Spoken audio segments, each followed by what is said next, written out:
Si t'as cliqué sur cette vidéo, c'est probablement parce que tu te sens différent des gens qui t'entourent, que tu bois pas, tu fumes pas, et t'essaies globalement d'éviter les mauvaises habitudes. Les gens te voient sûrement comme quelqu'un de bizarre à cause de ça, mais aujourd'hui je vais t'expliquer pourquoi c'est en réalité une bonne chose. La première chose, c'est que si tu suis mon contenu ou du développement personnel en général, t'auras pas des valeurs qui seront alignées avec la plupart des gens avec qui tu vas parler. Beaucoup de gens vont avoir des valeurs plutôt de profiter de l'instant présent, de voir ce que tu peux construire dans le futur et de profiter de la vie tant qu'on y est parce que on est encore jeune. Et du coup, ils pensent pas vraiment à leur avenir, ils se disent qu'ils se concentreront plutôt sur ça à 25, 30 ans, etc. Et c'est à ce moment-là qu'ils commenceront à penser à leur futur. Mais toi, si tu suis mon contenu, c'est probablement parce que tu es une personne différente. Parce que tu as compris que c'est le travail que tu produis maintenant qui va t'apporter les meilleurs résultats quand toi, tu auras 25 ans, 30 ans ou dans quelques années, quoi. Donc vraiment, si t'as pas envie de boire, de fumer, de faire toutes sortes de mauvaises habitudes que la plupart de tes amis font, parce que tes amis sont des personnes normales qui font des habitudes de personnes normales, si t'as pas envie de le faire, ne le fais pas, ne te force pas. Je sais qu'il y aura énormément de pression sociale, notamment si t'es comme moi en études sup, les gens vont probablement te mettre une sorte de mini pression, même si tu t'en rends pas compte, à t'inciter à boire, à fumer, à faire n'importe quoi. Vraiment, essayez de garder vos valeurs, de vous aligner avec elles, et même si il y a des choses de l'environnement extérieur qui vont aller vers vous, gardez vos valeurs, concentrez-vous et ne cédez pas à des tentations qui ne vous intéressent pas et que vous allez surtout regretter. C'est pour ça que le plus important, et quelque chose d'un peu dur, c'est de trouver des gens qui ont la même vision que vous, des gens qui ont les mêmes valeurs. Peut-être que tu es à l'université ou au lycée, et c'est très dur de trouver des personnes qui vont à la salle, des personnes qui essaient de lancer des business, ou plein d'autres choses qui font des habitudes productives. Parce que c'est quelque chose de très rare dans notre génération, des personnes qui essaient de construire leur avenir comme ça. Mais si tu arrives à en trouver une personne comme ça, vraiment garde-la, deviens ultra pote avec elle, et c'est avec ça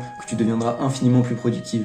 Comme tu sais, on est la somme des 5 personnes qu'on fréquente le plus. Donc si tu traînes avec 5 alcooliques, même si tu t'es juré de jamais boire d'alcool, tu vas probablement finir par boire de l'alcool. Alors qu'au contraire, si tu traînes avec 5 personnes qui font que bosser, qui travaillent comme des fous, qui charbonnent, qui vont à la salle, tu deviendras une 6e personne comme elle. C'est pour ça, concentrez-vous sur votre cercle social, surtout votre cercle social proche.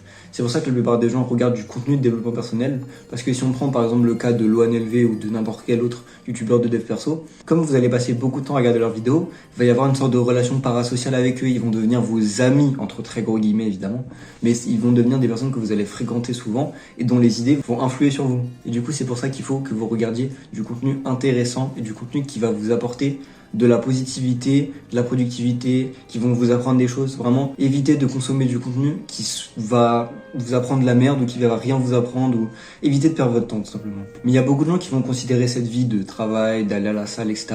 comme quelque chose d'ennuyant. Et franchement, on peut les comprendre parce que de l'extérieur, le fait que tu te lèves le matin très tôt, tu travailles pendant 4 heures, tu vas à la salle, tu lis, tu fais des trucs, des habitudes productives, de l'extérieur, ça a l'air chiant. Honnêtement, franchement, je le comprends totalement. Mais en fait, quand c'est toi qui le fais, tu te rends compte que c'est trop cool parce que ça te fait t'améliorer toi-même. Et c'est ça qui va rendre l'activité ultra fun.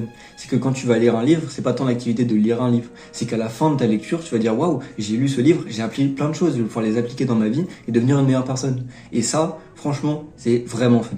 Donc du coup, l'important, c'est de faire des bonnes habitudes qui sont alignées avec ce que vous voulez. Si votre objectif à l'avenir, c'est par exemple de devenir streamer sur Twitch, bah vous devez vous lancer et faire des streams maintenant. Vous devez vous concentrer sur faire des streams et ça doit devenir votre priorité absolue. Vous devez apprendre à gérer ce que vous voulez faire dans un bon ordre et à faire des habitudes qui sont productives et qui vous amèneront vers la personne que vous voulez devenir.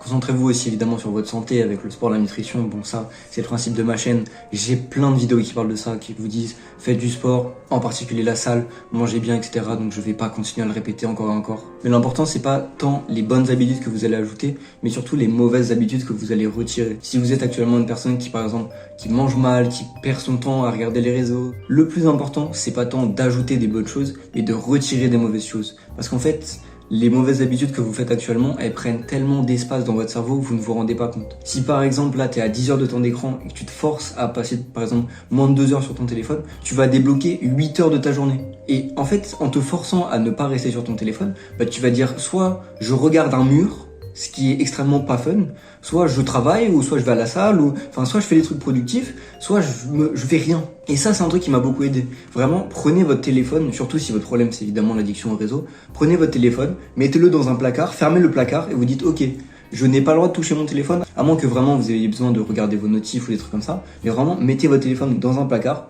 et vous dites ok, donc maintenant, si j'ai envie de me distraire, c'est soit je regarde un mur vide, rien et je me fais chier, ou soit je bosse, soit je vais à la salle, soit je fais un truc productif dans ma vie.